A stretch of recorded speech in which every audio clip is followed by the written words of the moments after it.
Hello my dear friends, a very warm welcome to my YouTube channel. I come ahead with another session of coordination chemistry and this is part 4. If you just recollect, in part 1 I explained you about the differences between a double salt and complex compounds.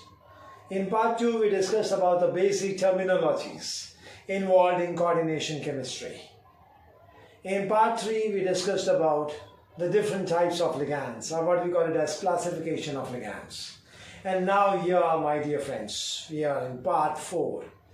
As you can see over here, we are going to discuss one of the most important aspects associated with coordination compounds. And yes, my dear friends, it's IUPAC nomenclature. You're being very clear with these terms when it comes to organic chemistry. Okay, various functional groups that are being named according to the IUPAC, which we also call it as. But here in coordination chemistry also there are certain set of rules which are being written down by IUPAC and which is need to be followed when we go for the nomenclature of the complexes. Now my dear friends, many of them are much more interested in the session with respect to the question answer part. So here I would like to say that the questions which is being based on discuss the rules which are involved in the IUPAC nomenclature of coordination complexes. Now this question is generally not expected. What is being expected then? And that is the formula of the complex is given and you are supposed to write the name of that or vice versa. So my dear friends, what happens is when your brains, when your mind is being trained with respect to the question answer format, and when I say that the question based on the rules, least possible, okay, it's least likely, then the next thought which comes into the mind, and that is, why then I need to understand the rules? But my dear friends, if you want to name the complex, you need to remember the rules. If you don't know the rules, you cannot name it. It's very easy and that is very simple part, and that is if you want to play a game, you need to know the rules of the game. Okay, otherwise you cannot play it. Okay, forget about mastering that game, but you even can't play it. Alright, so same thing is over here as well. So if you want to attempt the question based on the nomenclature, you need to first of all know the rules of it. Okay, and then go ahead. So first of all is, I'll explain the rules and then I'll be giving you certain examples, n number of examples, so that you are very clear with this, one of the most important concept of coordination chemistry, and that is IUPAC nomenclature. So here we begin with. The first rule says this, that whenever I'm going to name the coordination compound, the naming begins with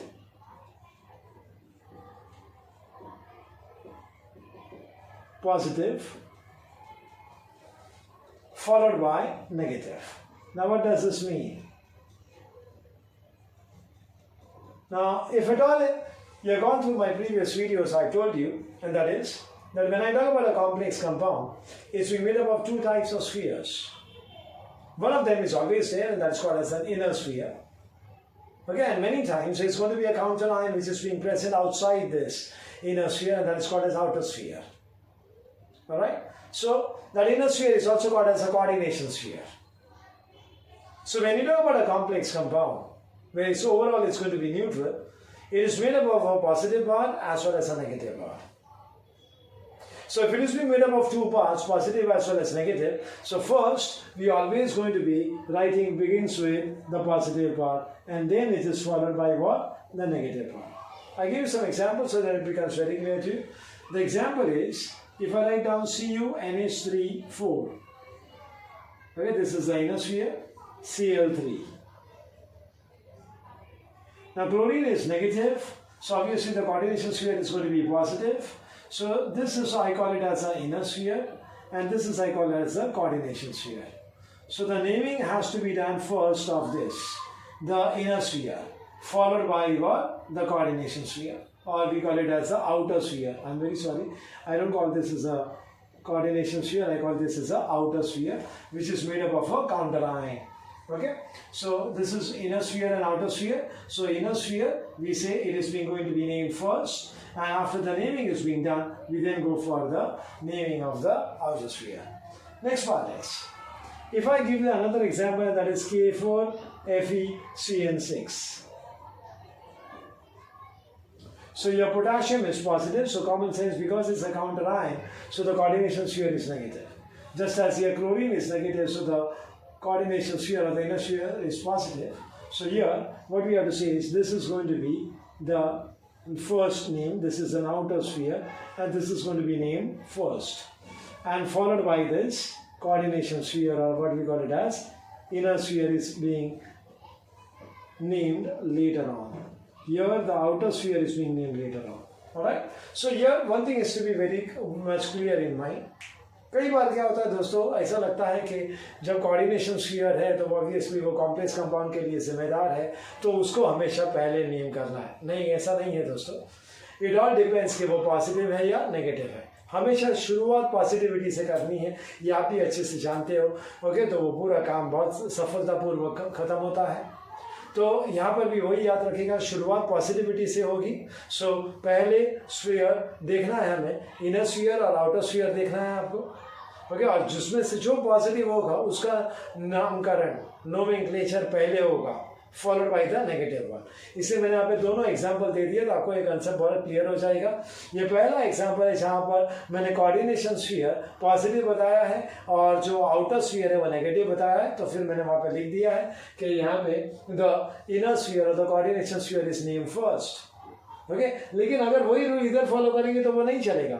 हम ये पहला name नहीं करेंगे, we are going to name this letter, क्योंकि अपना rule बहुत clear है कि it will always begin with positive.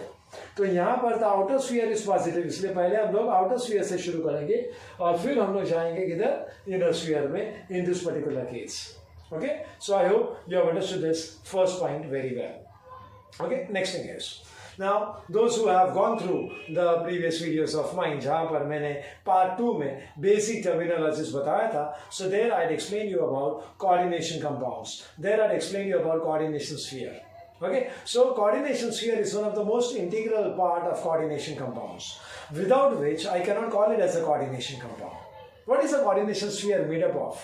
It's made up of what? The metal as well as ligands. Okay, तो कोई भी कॉम्प्लेक्स कंपाउंड ऐसा नहीं होगा कि जहां पर कोऑर्डिनेशन स्फीयर नहीं है. ओके, हाँ, आउटर स्फीयर हो भी सकता है, नहीं भी हो सकता है. हमारे पास ऐसे भी कॉम्प्लेक्सेस है कि जहां पर आउटर स्फीयर नहीं है, तो चलेगा, नो प्रॉब्लम्स. लेकिन कभी भी ऐसा नहीं होगा कि इनर स्फीयर ही नहीं है या कोऑर्डिनेशन स्फीयर ही नहीं है. ओके, तो वो कोऑर्डिनेशन कंपाउंड है ही नहीं. तो फिर क्या करना है उसके लिए, उसका नामकरण कैसे करेंगे? द नेमिंग की जब हम बात करेंगे ऑफ द कोऑर्डिनेशन स्फीयर और what we call it as a inner sphere, इसमें हम क्या बोलेंगे, लिगैंड इज नेम्ड फर्स्ट. पहले लिगैंड का नामकरण किया जाता है, followed by the metal. Okay, ये आपको याद रखने का, this is second rule, naming of the coordination sphere. Okay, how to do that is, ligand is going to be named first. Coordination sphere is made up of metal as well as ligand, so ligand का नाम पहले होगा and then followed by what? Metal. अब कई बार ऐसा होता है कि when you talk about the ligand, okay, there are more than one ligand present, then different types of ligands I'm talking about, not the same type of ligands, the different types of ligands. Okay, I have already explained you under the types of ligands. Positive को कैसे नामकरण किया जाता है, negative का कैसे किया जाता है, न्यूट्रल का कैसे किया जाता है, उसका पूरा नामकरण, उसका पूरा नोमेनक्लेचर मैंने उस पर्टिकुलर वीडियो में बताया है आप लोगों को. ओके, तो प्लीज आप उसे देख लीजिएगा. तो वहां पर मैंने आपको बताया था कि the negative ligand always ends with O, the positive ligand दो ही है सिर्फ, एक है नाइट्रोसिलियम और एक है hydrazinium, so it is going to end with IUM. और जहां तक न्यूट्रल का सवाल है, doesn't have any special ending. So now मैं यहाँ पे ये बताना चाहता हूँ कि if I am having a different type of ligands, then what is to be named first. So for example, I have a complex which says CO NH3 thrice Cl thrice. Okay, मेरे पास ये ऐसा complex है. Okay, this is a coordination sphere. तो यहाँ पे amine and chloro, ये दो क्या है, लिगैंड्स है, which are attached to what, cobalt. तो ये दोनों अलग अलग है ligands. Amine is a different ligand, the chlorine is a different ligand. Okay, so उसका नामकरण कैसे करेंगे? क्लोरो का सी और अमाइन का ए, ये पहला अक्षर देखो। ओके, सो मैंने क्या बोला आपको? If different ligands are there then the naming is done alphabetically.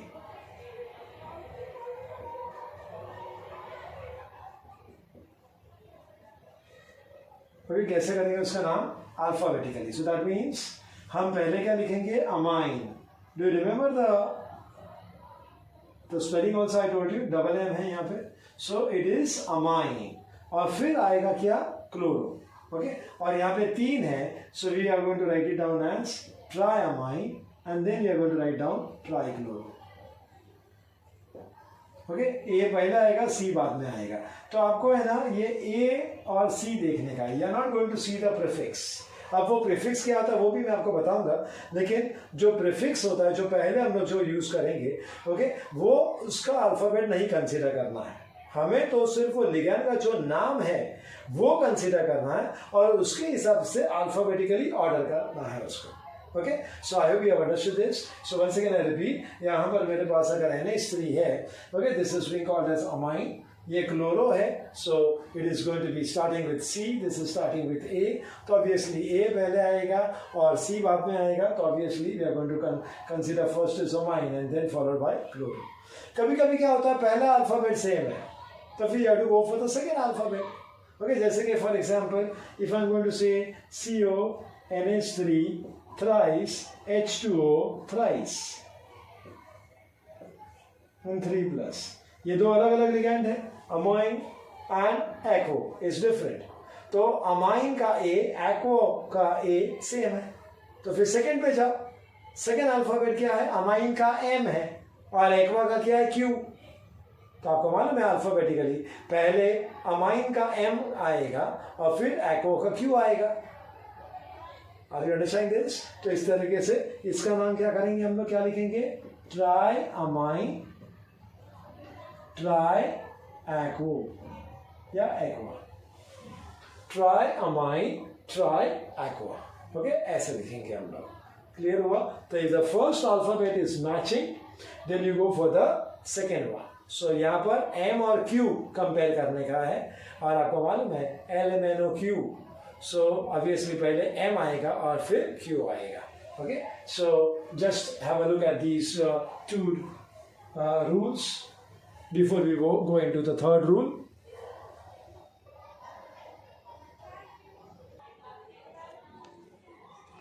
Alright my dear friends, now we move on to the next rule, and that is we are now going to talk about, my dear friends, prefix. Now prefix is basically indicates the number of identical ligands. क्या बताएगा वो? Number of identical ligands. So यहां पर if the name of the ligand involves a number and if such ligands are present more than one in a complex, then we are going to use the prefix as bis, tris, tetrakis. bis मतलब 2, tris मतलब 3, tetrakis मतलब 4. यहाँ पे याद रखिएगा KI single S है, double S नहीं. Okay, वो KI डबल एस का मीनिंग क्या होता है ये आप अच्छे से जानते हो, तो प्लीज ये अर्थ का अनर्थ वर्ड निकालिएगा. सो ये टेट्राकिस. अगर 5 है तो we are going to write down as pentakis 5. लेकिन कभी होगा कि जब भी लिगैंड के नाम जब लिखेंगे तो उसमें नंबर होता है. अब ये नहीं समझा आपको तो मैं आपको और क्लियर करके देता हूँ. Example is ethylene diamine. Ethylene diamine, तो इसमें ये देखो, ये ethylene diamine is the name of the ligand. Okay, हम लोग उसको EN के नाम से जानते हैं. तो यहाँ पे ये डाई दिख रहा है आप लोग को, DI. DI indicates what? 2. तो अगर सपोज मैं ऐसा लिखता हूँ CU EN twice 2 plus, suppose एक ऐसा कॉम्प्लेक्स है, तो फिर मैं क्या लिखूंगा इसको? बिस. ओके, फिर ये पूरा नाम लिगैंड का ethylene diamine without any spacing. Okay, तो पहले प्रीफिक्स लिखने का बेस, क्योंकि ये 2 है। अगर समझो यहाँ पे 3 होता तो मैं यहाँ पे लिखता था ट्रेस। ओके, इथिलीन डायमाइन, ये पूरा नाम। ओके, ऐसा लिखने का आपको। अगर नॉर्मल लिगैंड्स है तो फिर you are going to use other than these, मैं लिख देता हूँ अदर देन दीज लिगैंड्स अगर है, then the prefix that we are going to use is di, tri, tetra and so on. Okay, तो name of the ligand involves a number and if they are more than 1 तो ये सारे prefix है. Other than these type of ligands अगर कोई है more than 1 तो di, tri, tetra. मैं आपको एक एग्जांपल देता हूँ PTCl4 2 माइनस, तो फिर यहाँ पर दिस Cl, इसका नाम क्या है मालूम है ना आपको? क्लोरो। तो क्लोरो ये नाम में कोई नंबर नहीं आता है, so we are not going to say tetrakis, no, we are just using the word tetra chloro.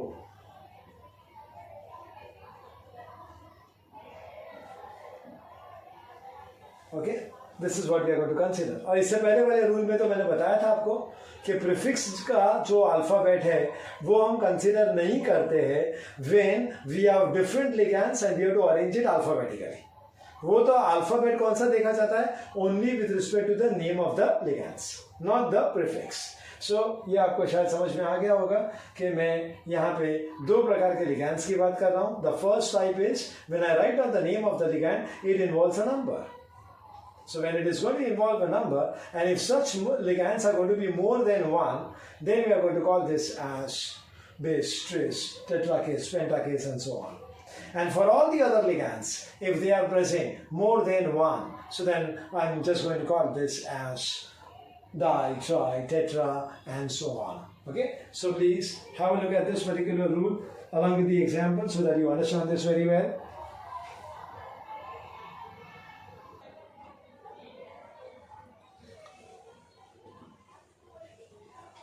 We now move on to the next rule, and that next rule, my dear friends, is, I was talking about coordination sphere, my dear friends. Okay, coordination sphere. So, that coordination sphere, or what we call it as inner sphere, can be either positive or it can be negative.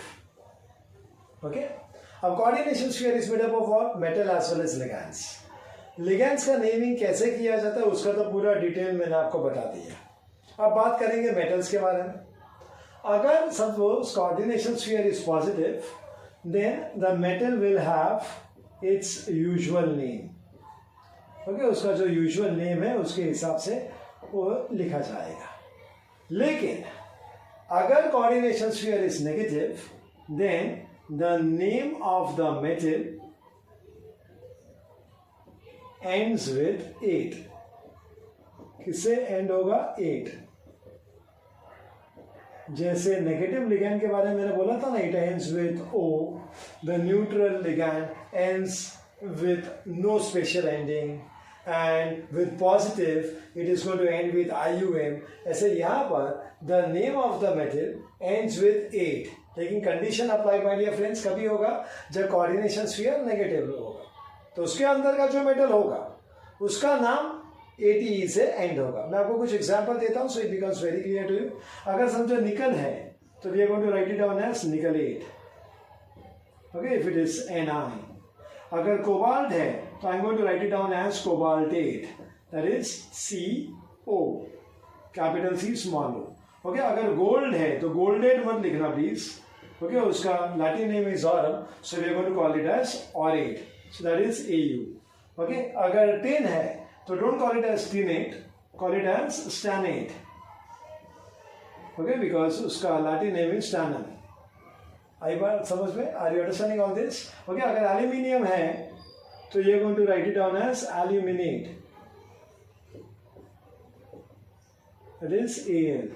अगर silver है तो you're going to write it down as argentate, because argentum is going to be its Latin name. Okay, तो जैसे कि निकल है तो निकल 8, कोबाल्ट है तो कोबाल्ट 8, गोल्ड है तो ऑरेट, tin है तो stannate, Al है so it is aluminate, Ag है तो argentate, अगर iron है तो we are going to write it down as ferrate, so that is going to be Fe. Okay, अगर platinum है तो obviously we are going to call it as platinate. Okay, अगर copper है तो we are going to call it as cuprate. So I hope you have understood this one. So ये कभी हम consider करने वाले हैं जब भी the coordination sphere is going to be what? Negative. So the metal which is going to be present in that is going to end with what? 8. Okay. Next rule है और वो है कि the oxidation state of the metal is written immediately in Roman number after the name of the metal.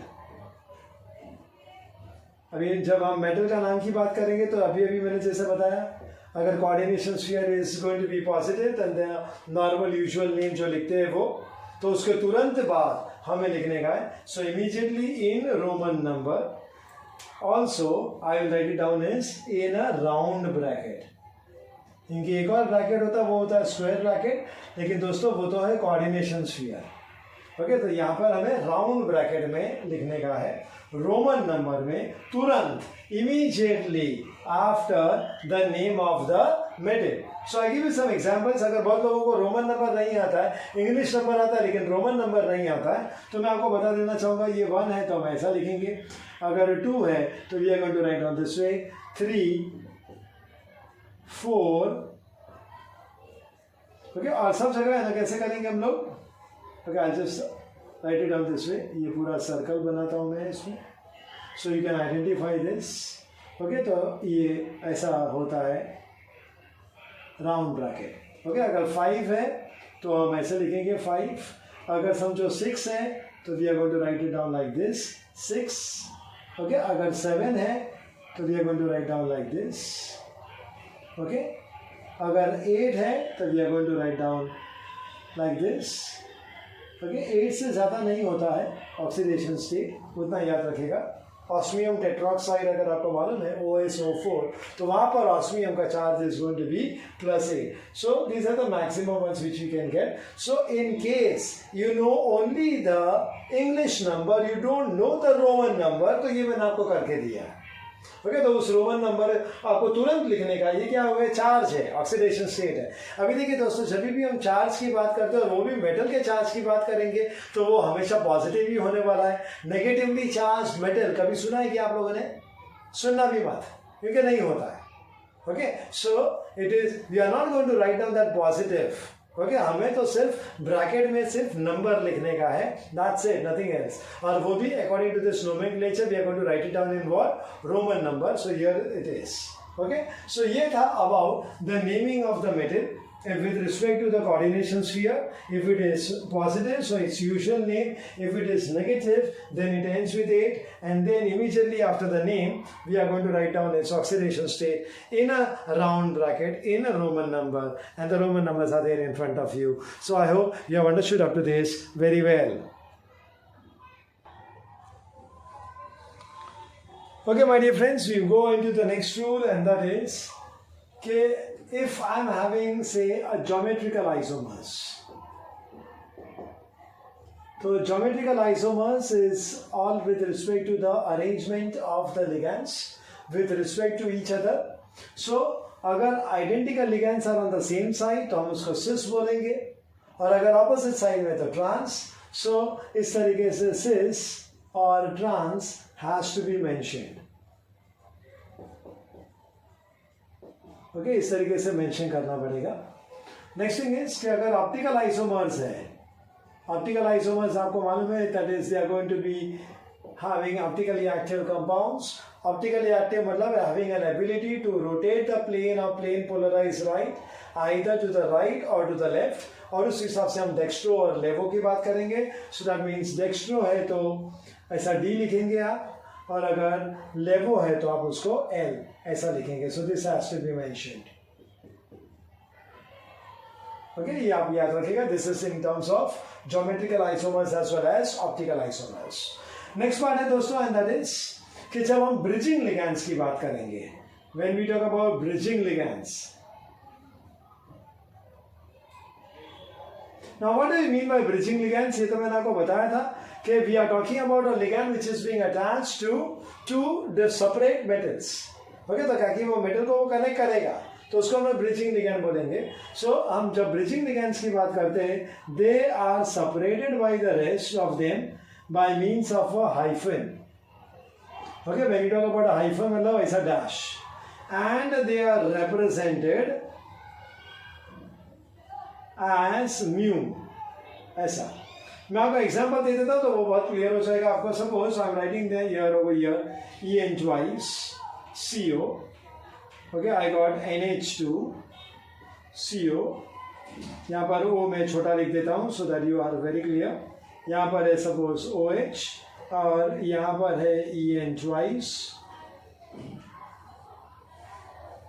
Now here I have SO4 twice.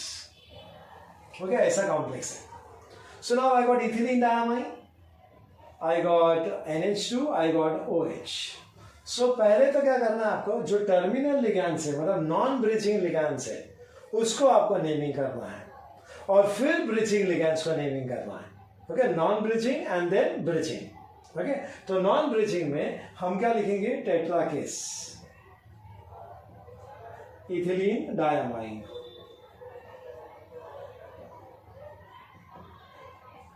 Okay, चार है ना, दो इधर मतलब चार. So it is tetrakis.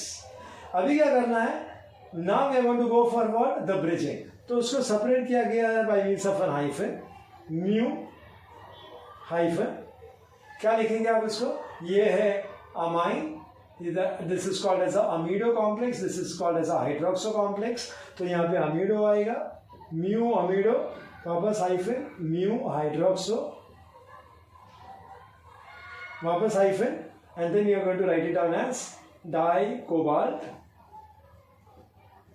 अभी जब आप चार्ज लिखोगे राउंड ब्रैकेट में, ऑक्सीडेशन स्टेट लिखोगे, सो इट विल बी पर कोबाल्ट. अब देखो यहाँ पे SO4 का चार्ज है -2, तो ऐसे 2 है तो ये हो गया -4. This will be +4. NH2 has a minus charge, OH has a minus charge. So -1 is -2, यानी इसका मतलब हो गया कि ये दोनों कोबाल्ट का मिलके कितना चार्ज होगा, +6. यानी यहाँ पे +3 होगा, यहाँ पर ये +3 होगा.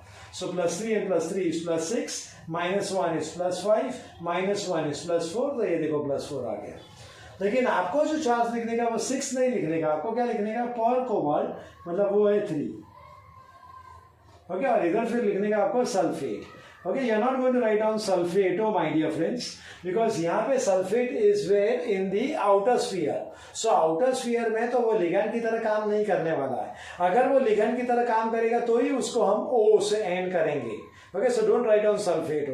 Okay, एक और बात मैं बताना चाहता हूँ आप लोगों को, please try to understand that, and that is whenever I am going to talk about outer sphere, मतलब a counter ion which are going to be present. So outer sphere में if it is more than 1, don't mention the prefix, just write its normal name.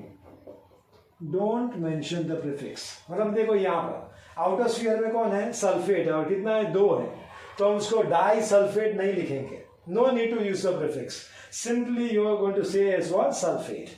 आई बात समझ में. एक और example दिया था मैंने in my previous videos, K4FeCN6. So tetra potassium नहीं बोलने का है, only potassium. So whenever I talk about a counter ion, whenever I talk about a species which is going to be present in the outer sphere, and if they are more than 1, please don't use the prefix, just its simple name. Okay, so this is, my dear friends, the entire rules. Okay, with the most of the rules I covered. Of course, if there are some of them, I will definitely discuss those when I am going to discuss the specific examples. लेकिन generally ये सारे rules हम follow करते हैं, और ये rules को समझना बहुत ज़रूरी है. जैसे मैंने आपको बताया है कि if you want to play a game you need to know the rules of the game. Okay, ऐसे यहाँ पर भी if you want to write down the name of the complexes you need to know the rules of those particular complexes which are being set down by the IUPAC. So इसलिए हम उसको IUPAC nomenclature भी बोलते हैं. So I hope you have understood this very well. So just have a look at this final rule.